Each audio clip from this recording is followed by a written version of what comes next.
기도하고 오늘 말씀 함께 보도록 하겠습니다.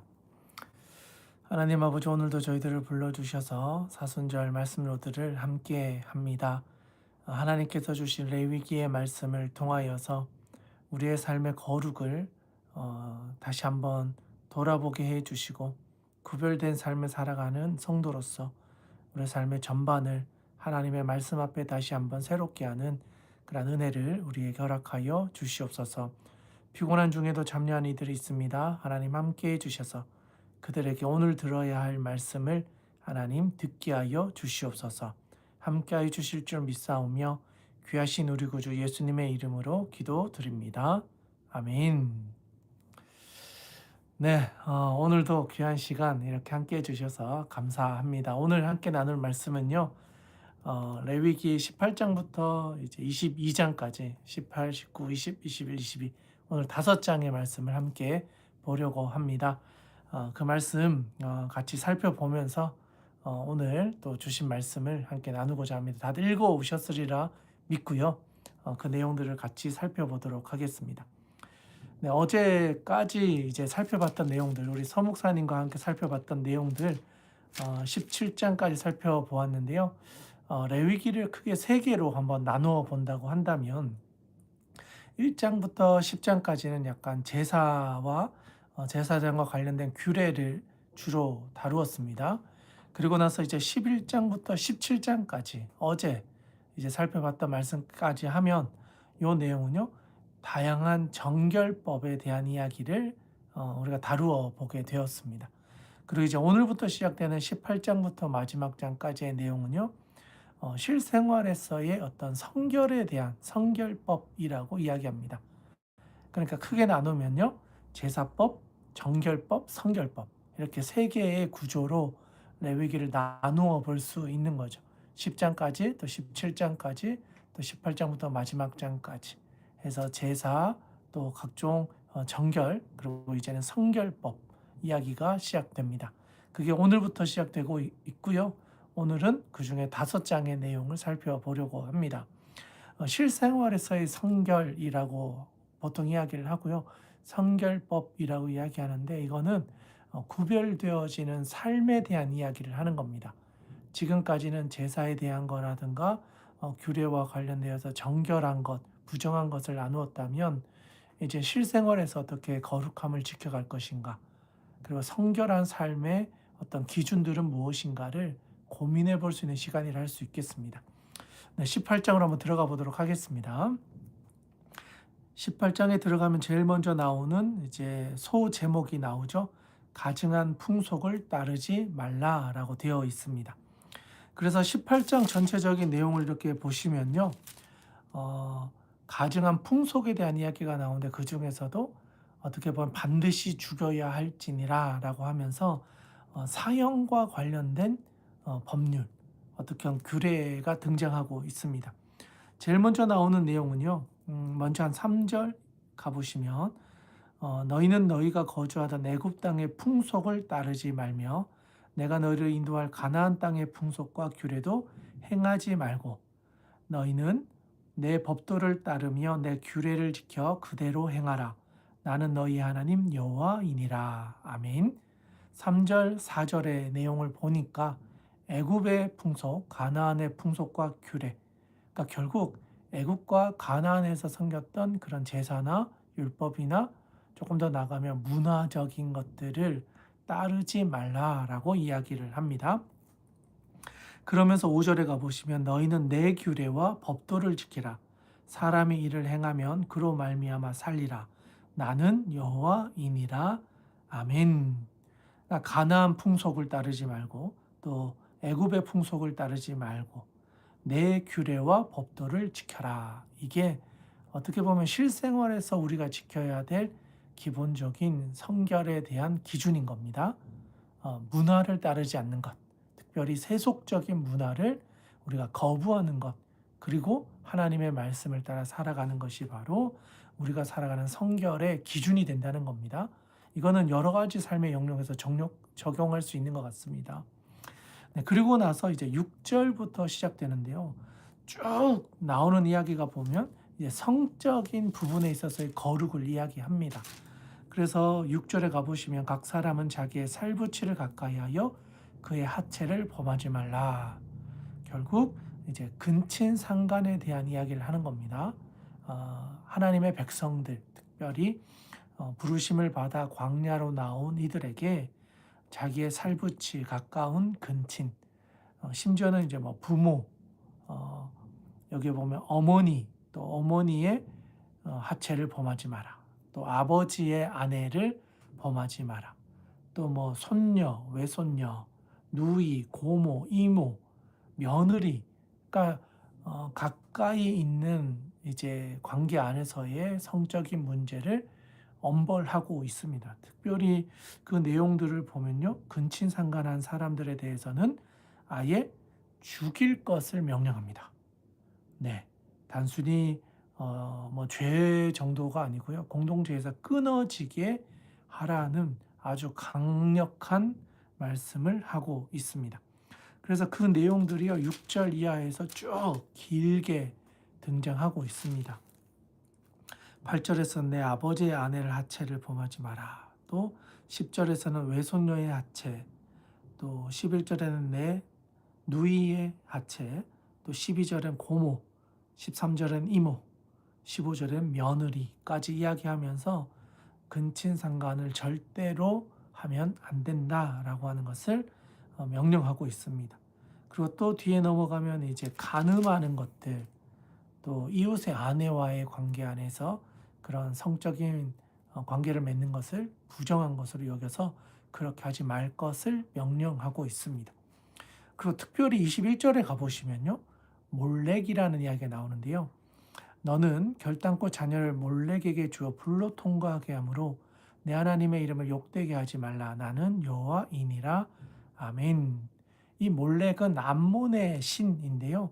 몰록, 밀곰이라고도 합니다. 곰의 형상을 한 우상인데요. 몰렉은 보통 이제 인신 제사를 상징합니다.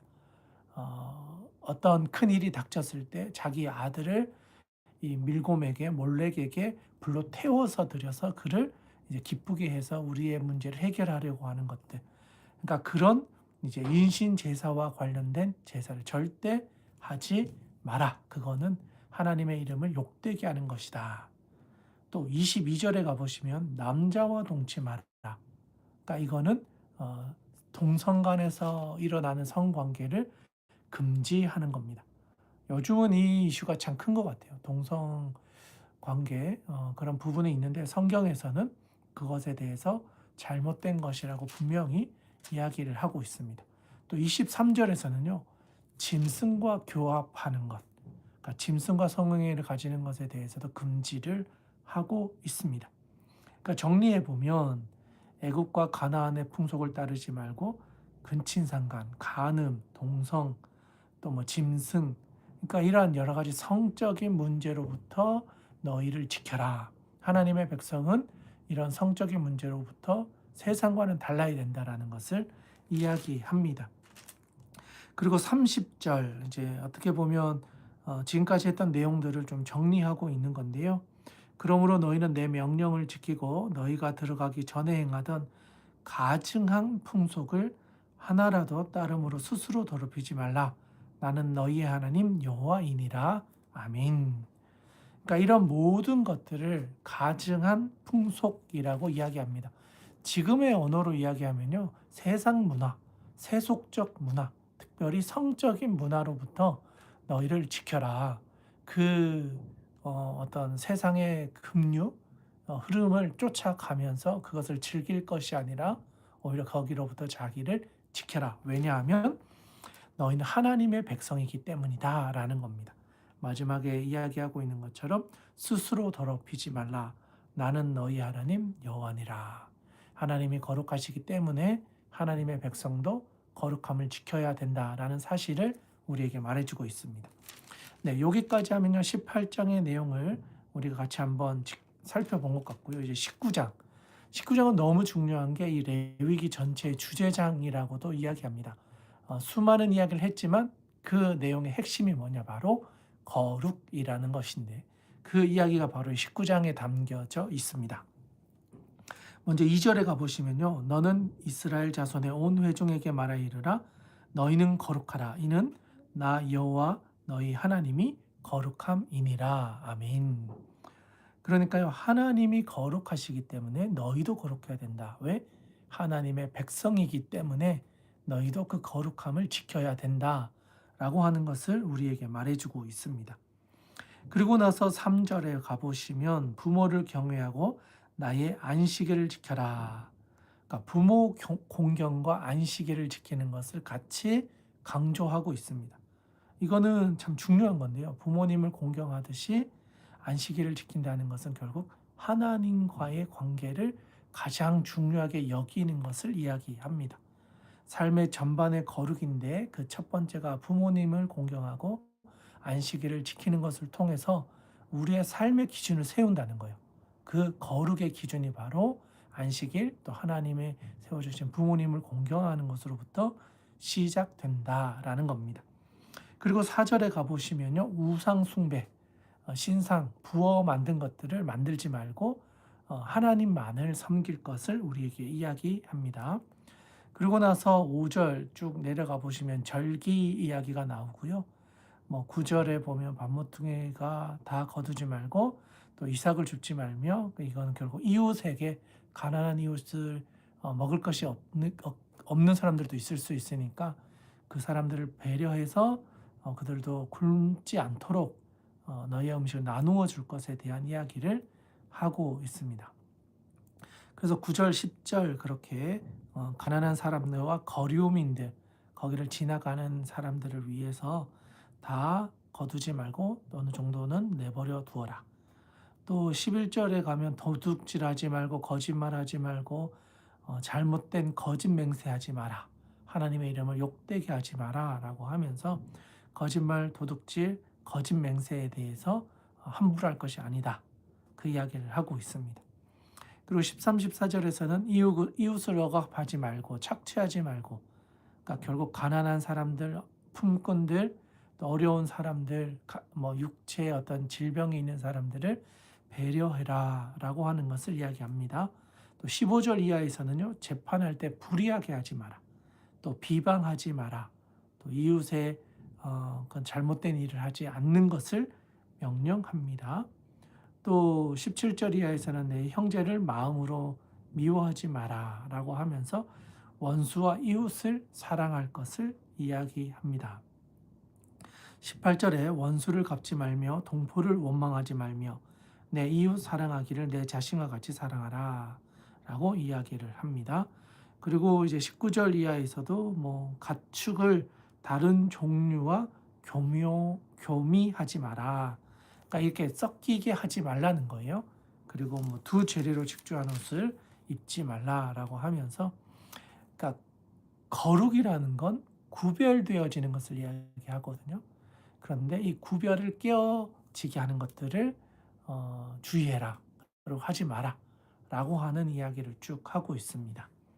그리고 나서 이제 23절부터 25절에 가보시면요. 가나안에 가서 과일을 먹을 수 있는 해가 있는데 1년부터 3년까지는 먹지 마라. 왜냐하면 할례 받지 못한 것이기 때문에 일정 기간이 지난 이후에 먹어야 된다라고 하는데요. 4절, 그러니까 24절에 가면 넷째 해에 이제 거룩하게 구별해서 이제 여호와께 먼저 드리고, 그리고 5째 해부터 그 열매를 먹어라라고 이야기를 합니다. 3년까지는 먹지 말고 4년은 여호와께 드리고 5년째부터 그 땅의 열매를 먹어라라고 하는 이야기가 나옵니다. 또 26절에는 핏째 먹지 말 것, 또 문신하지 말 것, 또 29절 이하에 가보시면 또 이제 창녀가 되게 하지 마라. 내 딸을 이제 음녀가 되지 않게 하는 것, 또 안식일을 지키고 내 성소를 귀히 여길 것, 또 신접한 자, 또 박수를 믿지 마라. 네, 그리고 노인을 공경하라. 그리고 그 땅에 살아가고 있는 거류민들을 학대하지 말 것. 또 35절에 이제 불의한 재판을 하지 말 것. 또 36절에 공평한 저울과 공평한 추로, 공평하게 이렇게 법률로 또는 어떤 저울이나 추를, 에바를, 흰을 사용해서 계산하는 것을 잘못하지 마라 라고 하는 것을 이야기합니다. 그리고 나서 36절에 보시면 나는 너희를 인도하여 애굽 땅에서 나오게 한 하나님 너희의 하나님 여호와이니라. 37절 너희는 내 모든 규례와 내 모든 법들을 지켜 행하라. 나는 여호와이니라. 아멘. 네, 그러니까 19절은요. 정말 많은 이야기를 해요. 그러니까 우리가 살아가면서 경험하게 되는 모든 이야기를 간략하게 이야기하면서 다 이야기합니다. 그러니까 결국 삶의 모든 영역에서 구별되어질 것.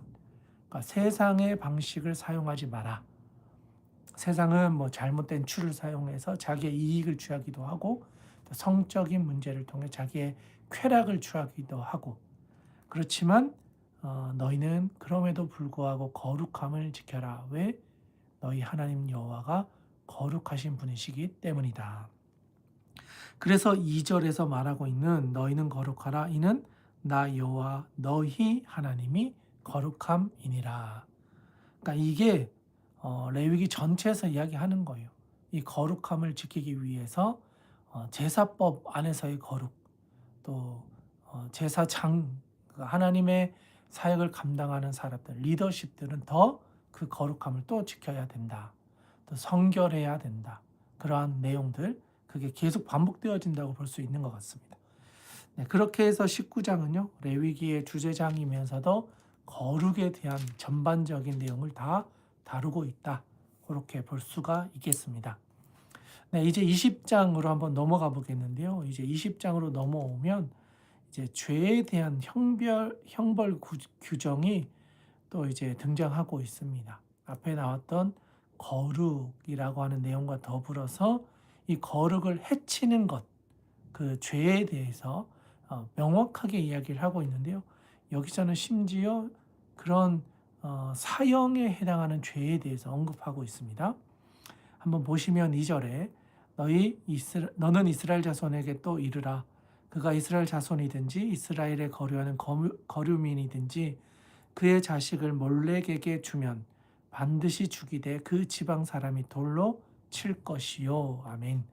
조금 전에 이야기했듯이 몰렉은 암몬의 신인데 곰을 상징하는 곰 형상의 이제 우상입니다. 그런데 그에게 이제 인신 제사를 드린다면 돌로 쳐서 죽여라 라고 이야기합니다. 반드시 죽일 죄인데 첫 번째로는 몰렉에게 자기 자녀를 내어준 사람들은 돌로 쳐서 죽여라. 인신 제사를 절대 하지 말 것을 이야기하고 있습니다. 또 6절에 가보시면요. 접신한 자, 박수, 무당을 음란하게 따르는 자에게는 내가 진노하여 그를 그의 백성 중에서 끊으리니. 그러니까 접신한 자, 박수, 무당. 쉽게 말하면 우상을 섬기고 귀신을 섬기는 사람들을 그 땅에서 끊어라 라고 이야기를 합니다. 어떻게 보면요. 가나안 땅에 들어갔을 때 경험하게 될 우상 숭배, 또 귀신이나 박수무당, 토속신앙까지도 그 땅에 들어갔을 때는 금지하고 있다는 겁니다. 또 있는데요. 9절에 가보시면 만일 누구든지 자기 아버지나 어머니를 저주한 자는 반드시 죽일지니. 그러니까 박수무당 그리고 부모 저주한 사람, 또 처음에 나왔던 몰렉 인신제사를 하는 사람은 반드시 죽여라. 또 하나가 더 있는데요. 10절에 가보시면 누구든지 남의 아내와 간음한 자와 또 그 이웃의 아내와 간음한 자는 그 간부와 음부를 반드시 죽일지니라. 그러니까 간음을 행한 모든 사람, 그러니까 남자든 여자든 함께 그 음행을 행했던 간음한 행위를 했던 사람 둘 다를 반드시 죽여라. 그러니까 성적인 거룩함을 이야기하는 겁니다. 그래서 이게요 아주 중요한 문제로 다뤄져요. 이스라엘 백성들에게는 이런 성적인 거룩함, 또 제사의 거룩함 이것들을 반드시 지켜야 된다. 이것은 끊어내야 될, 죽여야 할 사형에 해당하는 죄라고 반드시 죽여야 할 죄로 이야기하고 있습니다. 네, 그렇게 해서 쭉 그 이야기를 반복해 가고 있고요. 17절 이하에 가보면 또 뭐 그의 자매 곧 아버지의 딸이나 그의 어머니의 딸을 데려다가 하체를 범하면 그것을 끊는다. 그러니까 결국 근친상간한 사람들까지도 다 죽일 것을 이야기하고 있습니다. 그 내용이 계속 나오고요. 26절에 한번 가보시면 너희는 나에게 거룩할지어다. 이는 나 여호와가 거룩하고 내가 또 너희를 나의 소유로 삼으려고 너희를 만민 중에서 구별하였음이니라. 하나님이 구별하셨다는 겁니다. 이스라엘 백성들을 세상의 방식으로 살아가지 않도록 구별하셨다. 그리고 27절 마지막에 남자나 여자나 접신하거나 박수무당이 되거든 반드시 죽일지니 곧 돌로 그를 치라. 그들의 피가 자기들에게로 돌아가리라. 아멘. 네, 20장에서는요 반드시 죽여야 할 죄를 언급하고 있습니다. 사실 이거는요 거룩을 깨뜨리는 것에 대해서 경고하면서 죄라는 것은 하나님의 거룩을 훼손하는 것이다.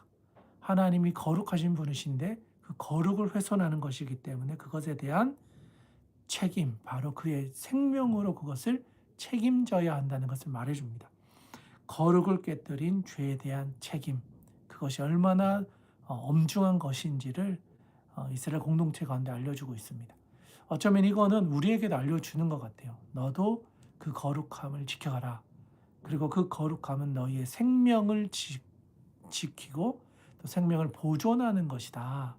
생명을 걸고 책임져야 될 것이 바로 하나님의 거룩을 지키는 것이다.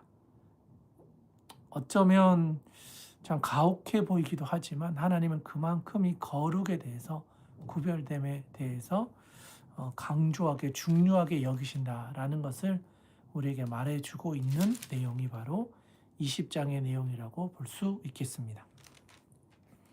네, 21장으로 한번 넘어가 보겠는데요. 20장하고 21장으로 넘어가 보면 이제는 제사장의 성결 규례라고 할 수 있겠습니다. 지금까지는 죄에 대한 형별 규정이나 거룩에 대한 이야기, 가정한 풍속에 대한 이야기를 했다면 21장에 와서는요. 하나님의 어떤 사명을 감당하는 제사를 지키는 레위인들, 그 중에서도 제사장, 또 더 나아가면 대제사장, 더 엄격한 기준으로 그들의 삶을 구별해야 한다는 것을 말해줍니다. 좀 냉혹할 정도로 제사장들에게는 엄격한 기준과 잣대를 가지고 있는 것을 보게 되는데요. 먼저 1절에 가보시면 아론의 자손 제사장들에게 말하여 이르라. 그의 백성 중에서 죽은 자를 만짐으로 말미암아 스스로를 더럽히지 말려니와 라고 하면서 쭉 나오는데요. 시체를 절대로 만지지 말라. 부정하게 되는 행동을 하지 말라라고 하는 것을 이야기합니다. 그렇게 해서 그 제사장들의 거룩함을 지킬 것을 강조하고 있고요. 심지어는 그의 형제나 자매가 죽음을 맞이했을 때에도 그 시체는 절대 만지지 말 것을 이야기합니다. 그리고 결혼에 대한 이야기도 하고 있는데요. 7절에 가보시면 그들은 부정한 창녀나 이혼당한 여인을 취하지 마라. 그러니까 그들이 결혼하는 거 있잖아요. 제사장들도 결혼을 했는데 부정한 여인들, 이용한 여인들을 취하지 말고 어떻게 보면 처녀로서 처음 결혼하는 여인과 결혼을 해서 가정을 이룰 것을 당부하고 있다는 겁니다. 그만큼 이 성적인 문제 안에서 흠잡힐 일을 하지 마라. 거룩을 지켜라 라고 하는 것을 이야기합니다. 그래서 보면 9절에 어떤 제사장의 딸이든지 행음하여 자신을 속되게 하면 그의 아버지를 속되게 함이니 그를 불사를 지니라. 자녀들까지도 이 음행의 문제, 행음의 문제에 대해서 엄격하게 그 기준을 가지고 있는 것을 보게 됩니다. 그리고 나서 10절로 넘어가면요. 제사장 중에서도 가장 어른, 대제사장 경우에는 어떤 시체도 만지지 말고 또 관유로 자기를 구별하고 또 부모도 자식도 절대 그의 관계 안에서의 거룩함을 지켜 나아가야 할 것을 말하고 있습니다. 심지어 시체, 그러니까 부모나 자식의 시체 절대 만지지 말고 13절에서는 처녀를 데려다가 아내로 삼아야 할 것을 당부하고 있습니다. 그러니까 쭉 연결해 보면요. 1절부터 15절까지는 제사장의 성결, 특별히 성적인 문제 안에서 절대 흠잡힐 일을 하지 마라 라고 이야기를 합니다. 하나님께 나아가는 사람일수록 자기를 더 잘 돌보라고 이야기하는 것, 돌아볼 것을 이야기합니다. 또 16절에 가보시면 17절에 너의 자손 중 대대로 육체에 흉이 있는 자는 그 하나님의 음식을 드리고 가까이 오지 못할 것이니라. 아멘.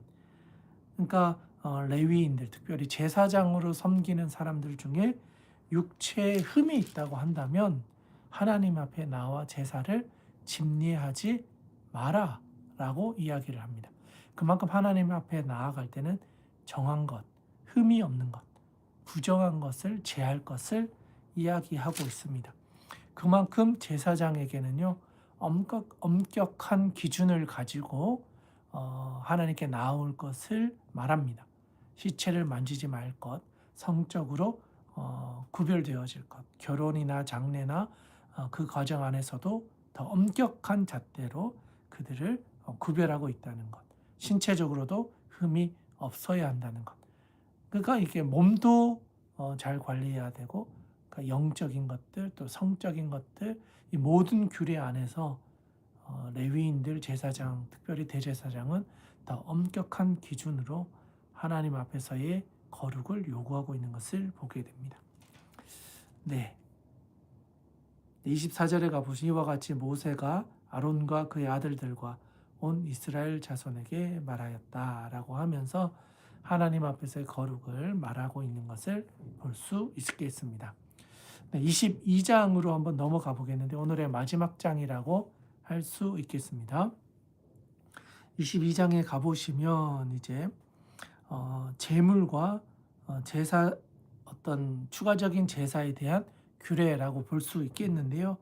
특별히 2절에 가보시면 아론과 그의 아들들에게 말하여 그들로 이스라엘 자손이 내게 드리는 그 성물에 대하여 스스로 구별하여 내 성호를 욕되게 함이 없게 하라. 나는 여호와이니라.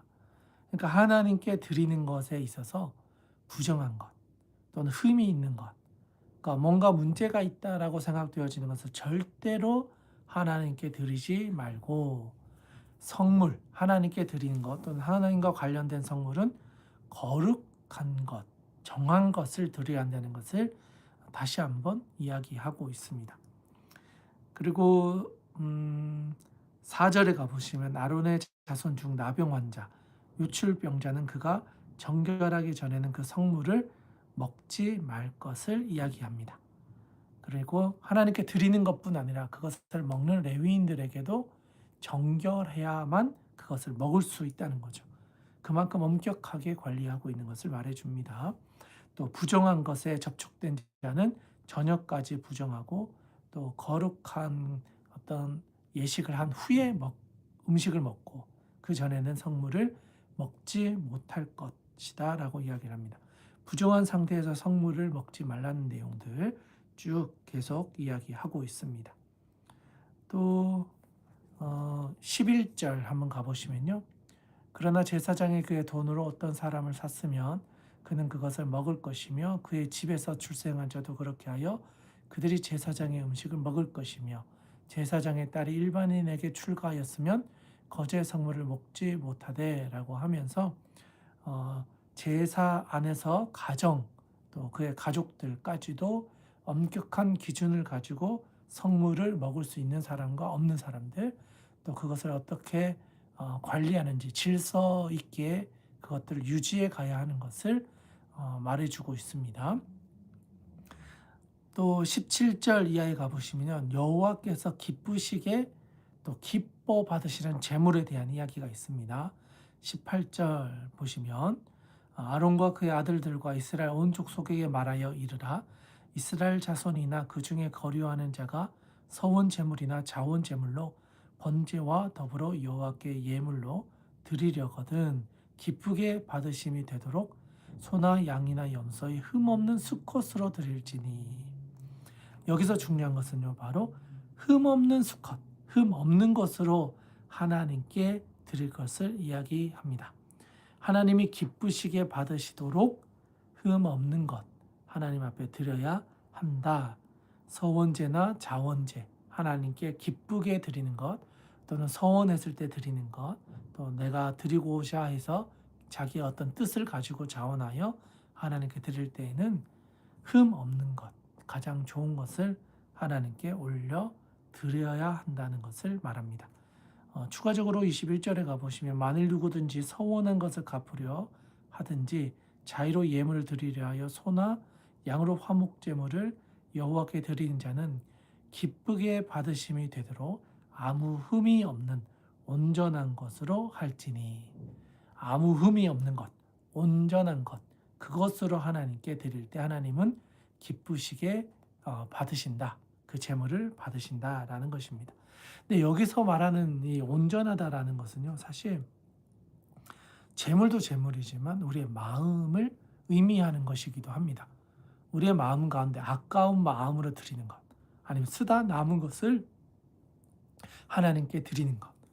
그러니까 뭔가 계산해서 하나님께 드리는 것이 아니라 온전한 마음, 정말 하나님께 기쁨으로 드리는 것, 자원하여 드리는 것, 내 삶에 기쁨과 감사가 있을 때 하나님께 드리는 것, 그 순전한 마음으로 드리는 것이 바로 재물을 드릴 때의 우리의 자세, 태도. 이건 또 뭐 헌금과도 연결되어지는 것 같아요.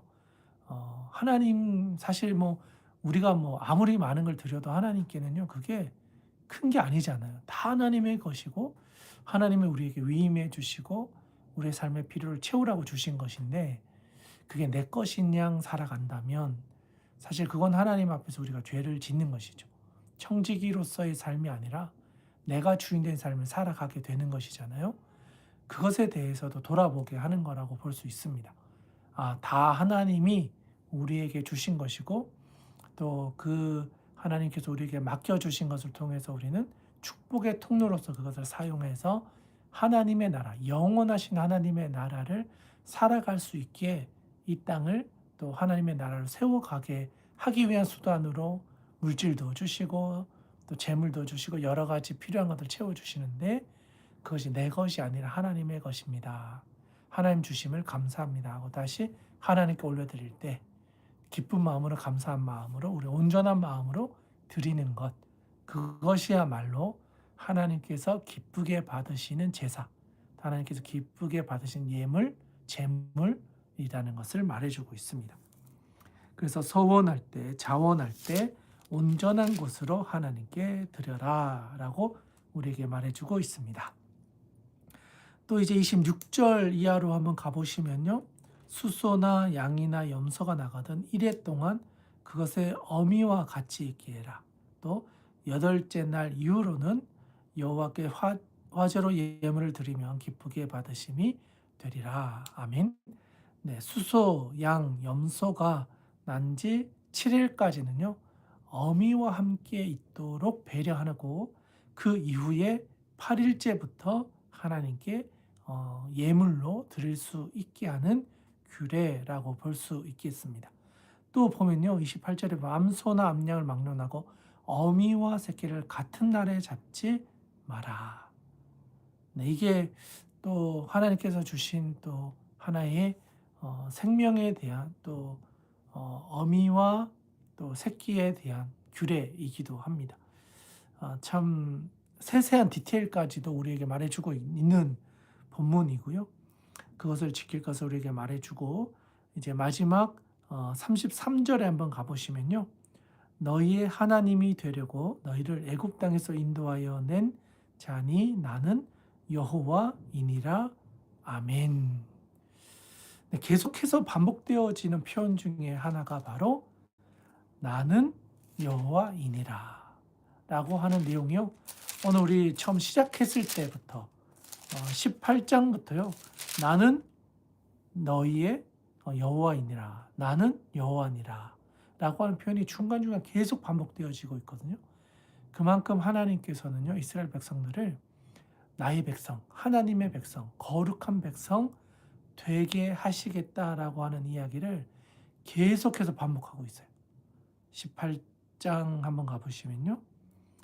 5절에 나는 여호와이니라 라고 이야기를 하고 있고요. 또 마지막 30절, 18장 30절에도 나는 너희의 하나님 여호와다 라고 이야기하면서 이야기를 합니다. 또 19장에서는요, 정말 여러 번 등장하고 있고요. 20장에서도 큰 주제가 끝날 때마다 마지막에 나는 여호와이니라 라고 하는 표현이 등장하고 있습니다. 그만큼 하나님께서는요, 이스라엘 백성들의 너희의 하나님, 이스라엘 백성들의 하나님, 그리고 그 하나님이 거룩하시기 때문에 너희도 거룩해야 한다라는 사실을 반복하고 있습니다. 그리고 이런 표현들은요, 우리에게도 동일한 것 같아요. 하나님이 우리의 하나님이 되기 위해서 출애굽을 계획하셨고 또 광야로 나가게 하셨고 가나안에 갈 수 있도록 하나님이 이끌어 가신다. 그리고 그 과정에서는 이 거룩하게 되는 여정을 반드시 거치게 하신다. 여러분, 여러분의 인생 가운데서도요, 출애굽 사건과 같은 인생의 출발점을 반드시 경험하게 하신다는 거예요. 내 삶의 문제 또는 여러 가지 직장의 문제, 가정의 문제, 건강의 문제, 관계의 문제, 물질의 문제, 이런 어떤 문제, 이거는 애굽이라고 할 수 있는 것 같아요. 그 문제로부터 우리를 끄집어내십니다. 그리고 그 끄집어내는 과정 가운데 하나님은 하나님의 방법으로 일하시기 때문에 세상에서 경험할 수 없는 어떤 방식을 통해서 우리를 끄집어내세요. 그리고 그 끄집어내는 과정은 우리의 생명을 걸 만큼 어떤 인생의 터닝 포인트가 될 만큼 강력한 어떤 계기가 돼요. 그런 어떤 랜드마크와 같은 사건들을 경험하고 거기에서부터 홍해를 건너듯이 우리를 끄집어내시는 경험을 할 때 그때부터 하나님과의 동행이 시작돼요. 그런데 하나님과의 동행은요, 광야로 나아가는 거예요. 하나님께서 홍해를 가르시는 기적을 보여주셔서 우리가 하나님을 따라 나섰는데 광야를 가게 하십니다. 근데 그 광야는요, 그냥 고생해라 이런 의미가 아니고 우리의 삶에 있었던 여러 가지 더러웠던 것들을 제거해내는 과정이에요. 광야는 하나님 아니면 건널 수 없는 곳, 하나님만 의지하는 것을 훈련하는 곳이거든요. 그래서 그 훈련하는 곳을 지나가면서 무엇을 훈련하느냐? 우리 안에 있었던 나쁜 것들, 더러웠던 것들, 하나님과 같이 할 수 없는 것들을 다 이렇게 떨쳐내고 잘라내고 이제 가지치기를 하는 겁니다. 그리고 그 기준이 바로 레위기에서 말하고 있는 거룩. 하나님이 거룩하시니 하나님의 자녀인 우리도 거룩해야 된다.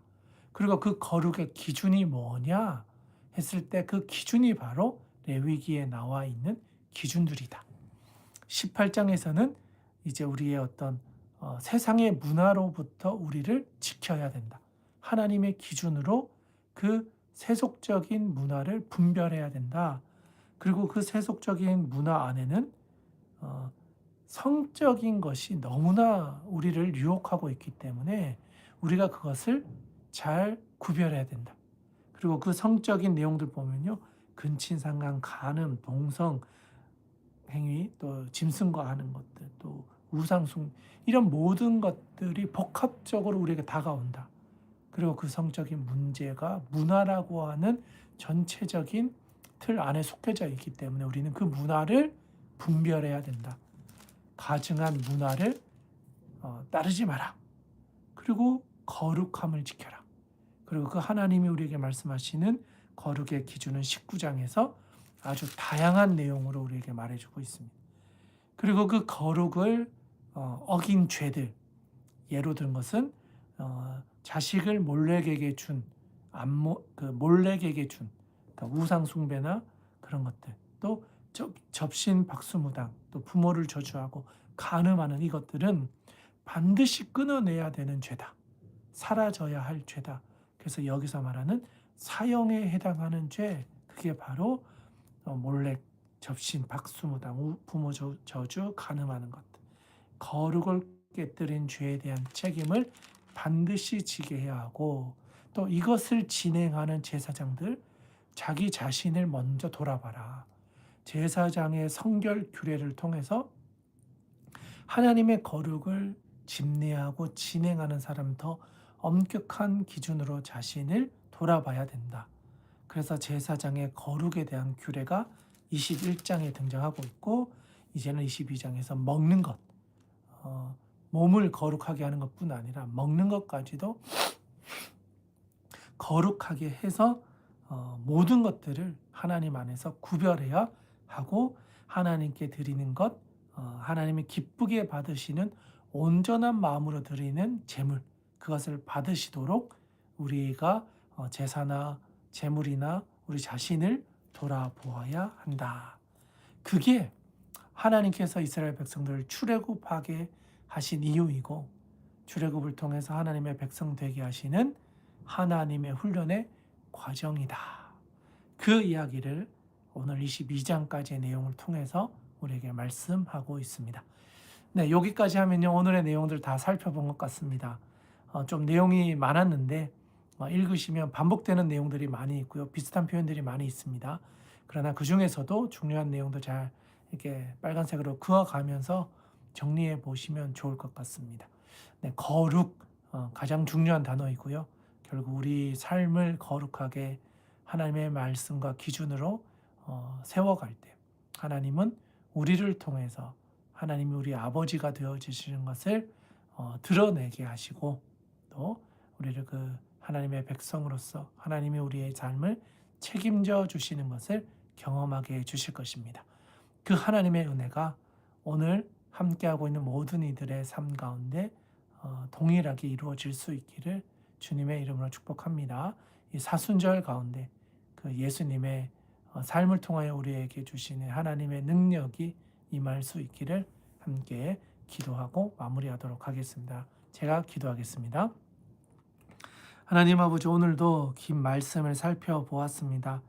레위기의 말씀, 특별히 거룩에 대한 이야기를 통하여 우리의 삶의 군더더기를, 우리의 삶 가운데 있는 더러운 것들을 잘 잘라내게 해주시고, 환부를 도려내고 다시 한번 싸매고 건강해질 수 있도록, 회복되어질 수 있도록 하나님 우리의 삶을 하나님께서 치유하여 주시옵소서.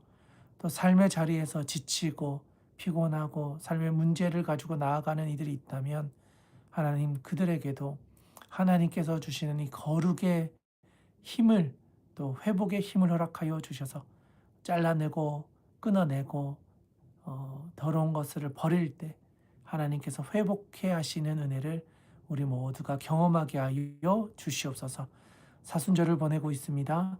하나님 사순절을 통하여 우리의 삶의 모든 것들을 돌아보고 점검하고 하나님 안에서 거룩한 자녀가 될 수 있도록 하나님 아버지께서 친히 역사하여 주시옵소서. 오늘도 함께해 주심을 감사하며 귀하신 우리 구주 예수님의 이름으로 기도 드리옵나이다. 아멘. 네, 오늘도 수고 많으셨습니다. 내일 서유준 목사님과 다음 구절을 가지고 함께 찾아뵙도록 하겠습니다. 수고 많으셨습니다.